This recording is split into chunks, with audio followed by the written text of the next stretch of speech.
Vous avez été opéré du ligament croisé antérieur et vous voulez des précisions sur les suites, alors venez avec moi. Bienvenue à la Croix du Sud, nous allons nous installer sur la table examen en utilisant la jambe non opérée pour soulever la jambe opérée. Le glaçage est un élément anti-inflammatoire et antalgique très important. La chose capitale à retenir, c'est qu'il faut récupérer l'extension complète après avoir été opéré, en se positionnant par exemple, puis en effectuant ce qu'on appelle l'écrase-coussin, en récupérant une extension active, en écrasant bien le coussin sous le genou, et en ramenant le pied vers soi, puis le pied en l'air. Cet exercice peut être répété plusieurs fois. On peut s'aider pour réveiller aussi le muscle par l'utilisation des électrodes. Elles peuvent servir à déclencher la contraction, mais aussi à l'accompagner de façon à augmenter celle-ci. Le Kinetec permet de travailler la mobilité du genou tout en douceur, avec un objectif d'atteindre 120 degrés à la fin du mois post-opératoire.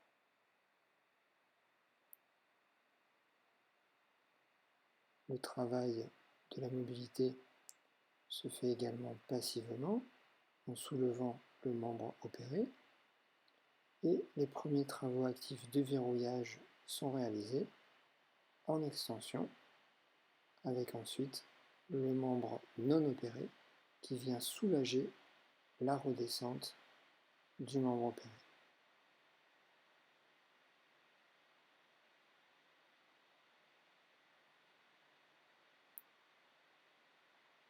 On peut varier les exercices de mobilité avec la planche à roulettes par exemple, en position assise, en s'aidant avec la jambe non opérée ou en position couchée.